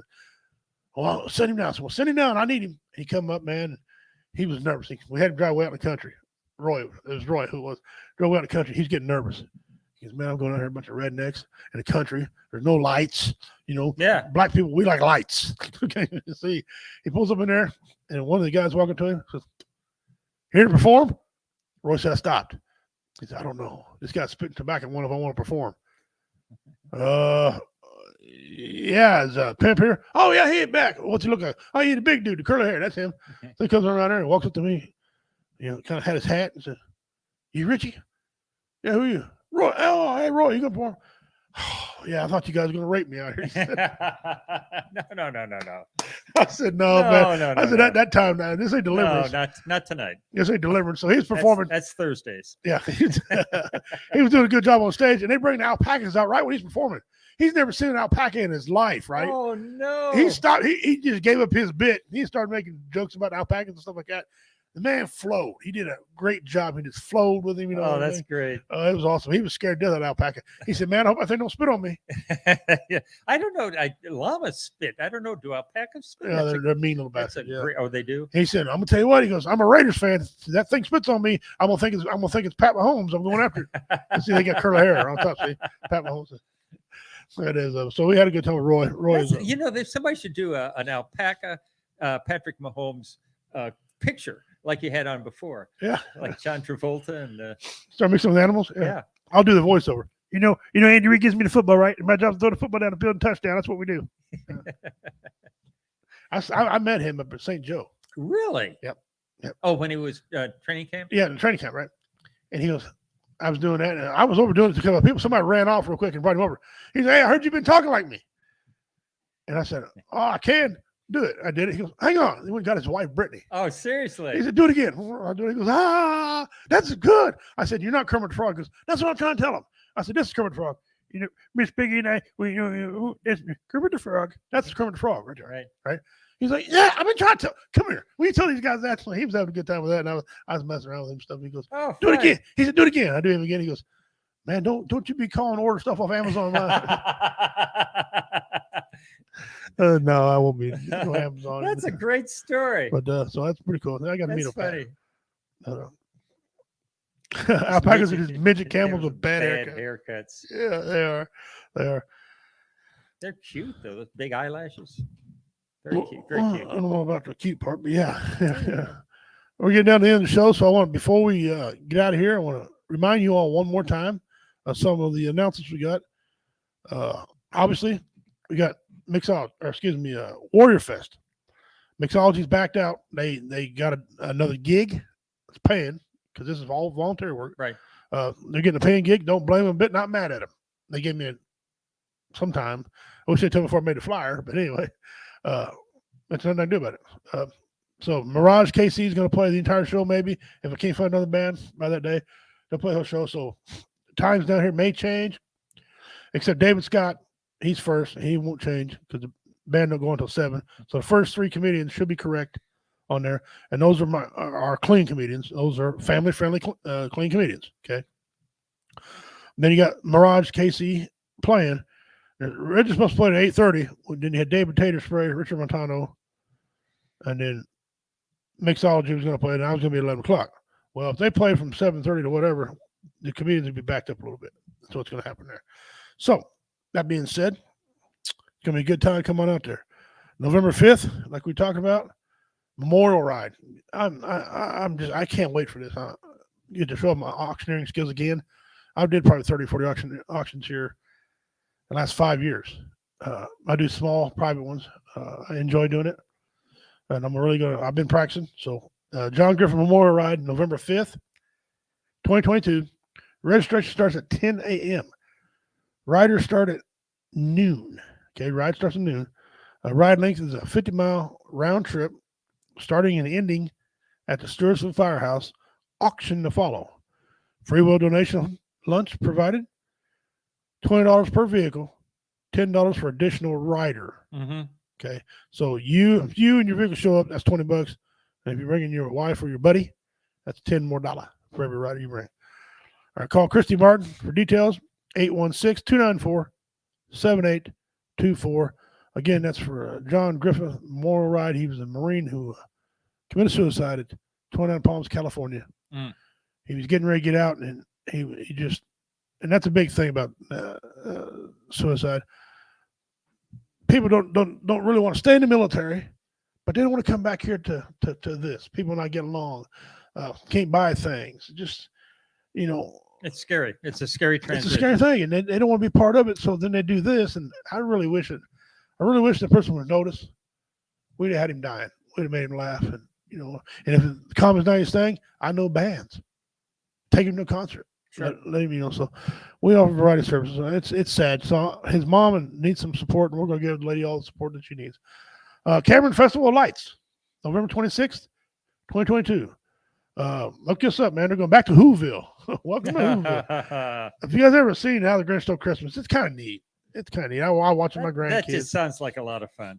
It does. I watched the thing with my grandkids, and it's pretty cool. Jim Carrey, I think, did the best one. Oh, yeah. Yeah, in my opinion. So there you go, guys. So now. What now? We say it a lot, and we'll say it again.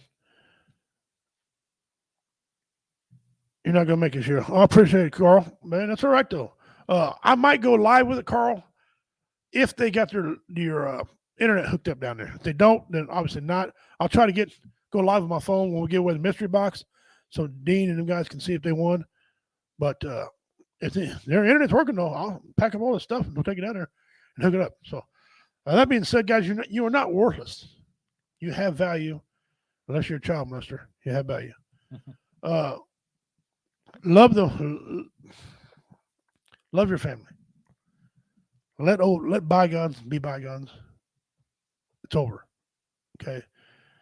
Sometimes you don't know. Sometimes somebody's going through something. You don't know why they reacted the way they did. Maybe they didn't know any better. Yep.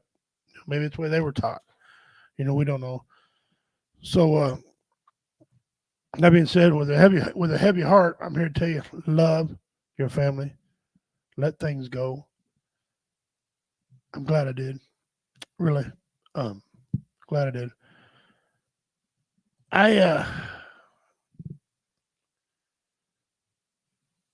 No one ever looks forward to someone's journey in the family, but it's going to happen. Even as good as I am, one day I'm going to be, throwing dirt on me. So be kind and courteous unless you're in a situation where you don't have to be courteous. There is situations like that, and I understand that. But for the most part, most people are genuine, good people. You know, my friend over here, David Scott, known this man going on quite a few years now. Kind of like a father sometimes. We sit down, we talk during the show. We've sat in chairs and discussed things and how to switch around pieces of jokes and stuff like that. Yeah. And on both of our sides too. You know, I see things he's doing, he sees things I'm doing. Last concert we did, debuted a brand new joke called Halloween. I get home and there's a text that, hey, at the end of that joke, I would put on there, missed wave right. Okay. Funny thing is, I was thinking that very thing after I did it. Oh, really? I was trying to figure out how to change cool. it around. Yeah. So it was a good joke, funny joke, but just how to, so we do that for each other. And all good comics, they do that. Yeah, I try to help guys. There's a comedian the other day he told this joke and he talked about if only I'd waited another week. And he was talking about going to England and the Queen died. He said, I'll give her, I'll see her next week. And then she dies. And then he tells another joke. And then there was a callback. And I said, no, you need one more callback. So make it a comedy rule of 3. And he only had 2. And I said, you need one more. Yeah. And he said, okay, I'll think. He had a great spot right in the middle of his bit for it. I said, put it there. Yeah. We're helping each other. Appreciate that. So get some friends like that, surround myself with good people. I got Roy, I got Dean. You can call Dean up anytime I want to talk to me. Minnie, got some VRS over there. I'm talking to Minnie sometimes. Double Doc.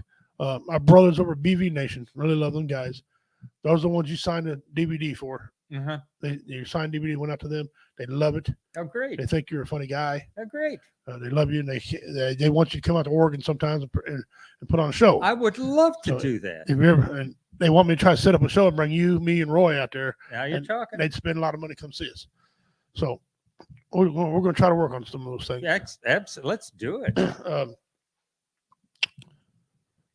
But to close it out, guys, I'm going to have David give his final thought before I give my final thought. David, any last thoughts, brother, you want to say? Well, we talked off camera about how important it is to let go. And that is such good advice and so difficult to arrive at. I had a situation here in my life, and I was talking with a friend, and he suggested that without getting too deep into it. I remembered describing to him how I felt. I remembered some advice that I was given. And the advice to me was pray for that person.